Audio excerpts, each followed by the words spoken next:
बिल्लाहि मिनश्शैतानिर्रजीम बिस्मिल्लाहिर्रहमानिर्रहीम। अस्सलातु वस्सलामु अलैका या रसूलल्लाह। इल्ला इन्ना औलिया अल्लाहि ला खौफुन अलैहिम वला हुम यहज़नून। सुन लो, बेशक अल्लाह के वलियों पर ना कोई खौफ है और ना वो गमगीन होंगे। नाजरीन, आज की वीडियो में हम आपको हज़रत बाबा फरीदुद्दीन गंजशकर के वो ईमान अफरोज मौज़ात सुनाएंगे जिन्होंने लाखों दिलों को बदल दिया। इनके मौज़ात इस बात की गवाही देते हैं कि अल्लाह के दोस्तों को अल्लाह ताला ख़ास मुकाम अता फरमाता है।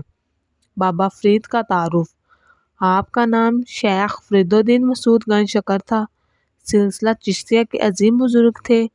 आपकी वलादत 569 हिजरी मुल्तान के करीब हुई। आपकी खानका पाकपतन शरीफ में है। एक मरतबा बाबा फरीद के पास एक गरीब औरत आई जिसके बच्चे भूखे थे। आपने दुआ फरमाई और इसके खाली बर्तन में रोटियां भर गई। ये वाक़या हमें याद दिलाता है कि अल्लाह ताला अपने नेक बंदों के हाथ से भूखों को रिज़्क अता करता है। हदीस रसूलुल्लाह अलैहि वसल्लम ने फरमाया, सबसे बेहतर इंसान वो है जो दूसरों को खिलाए और भूखों को सैर करे। रवायत में आता है कि एक मरतबा दरियाए ब्यास में सैलाब आया। लोग परेशान हुए।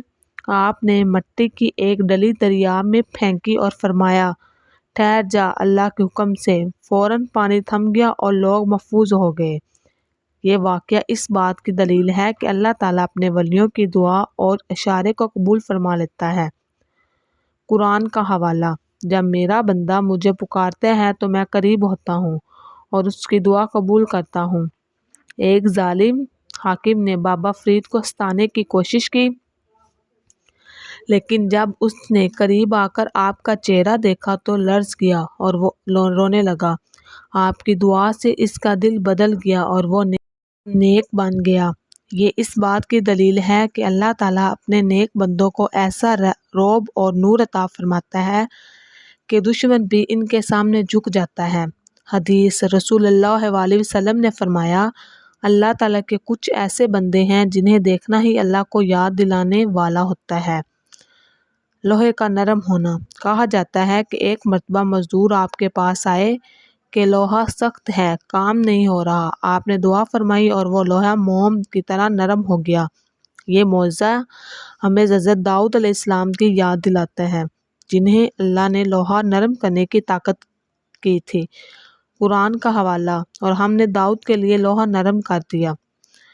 नाजरीन, बाबा फरीद के ये मौज़ात हमें ये सबक देते हैं कि अल्लाह के दोस्त वही हैं जो अल्लाह की मखलूक की खिदमत करते हैं, भूखों को खिलाते हैं और अल्लाह के ज़िक्र में ज़िंदगी गुजारते हैं।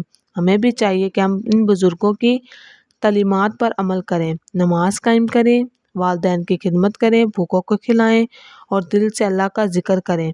अगर आपको ये वीडियो पसंद आई तो शेयर करें ताकि ज़्यादा से ज़्यादा लोग हज़रत बाबा फरीद के मौज़ात से ईमान को ताज़ा करें। कि आप चाहते हैं। सुल्तानुल मशाइख ने फरमाया कि 3 चीज़ें हैं जो करामत के तौर पर हासिल होती हैं। एक, इल्म बगैर तालीम के, जैसा कि ख्वाजा अबू हाफिज़ निशापुरी जब सफ़र हज के दौरान बगदाद पहुँचे तो इन्होंने ख्वाजा जुनैद रहमतुल्लाह अलैह से नहायत फसीह व बलीग अरबी में गुफ्तगू की। दूसरे, जो कुछ अवाम ख्वाब में देखते हैं, औलिया अल्लाह बेदारी में देखते हैं। तीसरे, अवाम के तसव्वुर का असर जुबान की ज़ात पर पड़ता है। वो औलिया अल्लाह दूसरे पर डाल सकते हैं। मसलन अगर वो हौज़ का तसव्वुर करते हैं तो इसी वक्त इनका मुंह पानी से भर जाता है और यही तस्वीर तसव्वुर की है। इस तरह अगर साहिब करामत दूसरे की ज़ात के मुतल्लिक तसव्वुर करता है तो इसके तसव्वुर का असर दूसरे की ज़ात पर ज़ाहिर होता है। यहाँ तक कि अगर कोई शख्स मरने का तसव्वुर करे तो वो शख्स मर जाता है। अगर किसी शख्स के देखने का तसव्वुर करे तो वो शख्स फ़ौरन हाजिर हो जाता है। सुल्तानुल मशाइख ने फरमाया कि खरक आदात की 4 किस्में हैं, मौज़ा, करामत, माऊनत और इस्तराज। मौज़ा अंबिया अलैहिस्सलाम के साथ ख़ास है कि इनका इल्म व अमल कामिल होता है, لیکن وہ اہل صحو میں سے ہے۔ کرامت اولیاء کو نصیب ہوتی ہے، لیکن انبیاء اور اولیاء میں فرق یہ ہے کہ انبیاء غائب الحال ہیں اور اولیاء مغلوب الحال ہیں۔ معونت وہ ہے جو بعض مجنونوں کو ہوتی ہے جو نہ علم رکھتے ہیں اور نہ عمل، لیکن ان سے بعض خرق عادات دیکھنے میں آتے ہیں۔ استراج اس گروہ سے صادر ہوتا ہے جو صاحب ایمان نہیں ہوتے، جیسا کہ جادوگر وغیرہ۔ خلاف عادت جب ان سے کوئی چیز دیکھنے میں آتی ہے تو وہ استراج ہے۔ سلطان المشائخ فرماتے ہیں کہ طریقہ الہی یہ چلا رہا ہے کہ وہ عالم غیب کی کسی بات کو عالم غیب سے عالم شہادت میں بغیر واسطے کے نہیں بھیجتا، جیسا کہ ابن مسعود رضی اللہ تعالیٰ عنہ کا قول ہے کہ ایک دفعہ رسول اللہ علیہ وسلم نے حضرت ابو بکر صدیق رضی اللہ تعالیٰ عنہ سے پینے کے لیے دودھ مانگا۔ میں اس بات کا گواہ ہوں کہ اس وقت ان کے گھر میں دودھ نہ تھا۔ پھر حضور صلی اللہ علیہ وسلم نے ایک نو عمر بکری جو ابھی گابن نہ ہوئی تھی منگوائی، اسے دھویا اور دودھ پیا، حالانکہ اللہ تعالیٰ اس پر قادر ہے کہ اگر وہ چاہے تو بغیر تھنوں کے بھی دودھ پیدا کر سکتا ہے۔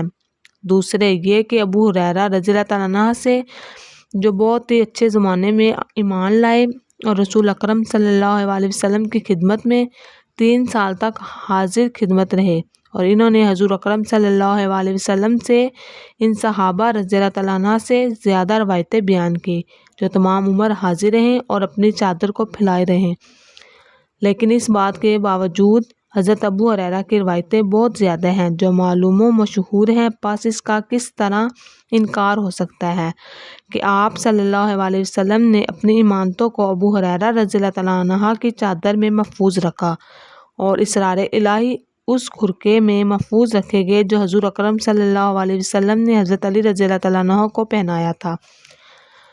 حضرت عائشہ صدیقہ رضی اللہ تعالیٰ عنہ نے فرمایا کہ ایک روز صبح کو رسول اکرم صلی اللہ علیہ وسلم سیاہ بالوں کی ایک چادر اوڑھے ہوئے تھے۔ حضرت امام حسن رضی اللہ تعالیٰ عنہ آئے تو رسول اکرم صلی اللہ علیہ وسلم نے انہیں اپنی چادر میں لے لیا۔ اس کے بعد حضرت امام حسین رضی اللہ تعالیٰ عنہ آئے، آپ نے ان کو بھی اپنی چادر میں لے لیا۔ پھر حضرت فاطمہ الزہرا رضی اللہ تعالیٰ عنہ آئی تو ان کو بھی اپنی چادر میں لے لیا۔ پھر حضرت علی رضی اللہ تعالیٰ عنہ آئے، آپ نے ان کو بھی چادر میں لے لیا۔ پھر فرمایا کہ اللہ تعالیٰ چاہتا ہے خدا تعالیٰ تم سے ہر قسم کی گندگی دور کرے اور تمہیں پاک کرے جیسا پاک کرنے کا حق ہے۔ پھر رسول اکرم صلی اللہ علیہ وسلم نے فرمایا اس کے سوا کچھ نہیں کہ خدا تعالیٰ تم کو پاک کرنا چاہتا ہے۔ سنت اہلیہ دیکھیے کہ جس کے دور کرنے میں حضرت صلی اللہ علیہ وسلم کو چادر میں داخل کر کے وسیلہ بنایا۔ اگر آپ کو میری ویڈیو اچھی لگی ہے تو ضرور لائک، شیئر اور سبسکرائب کریں۔ پلیز مجھے کمنٹس کر کے بتائیں کہ آپ کو میری ویڈیو کیسی لگی ہے تاکہ میں اور مزید آپ کے لیے ویڈیوز لاتی رہوں۔ اللہ حافظ۔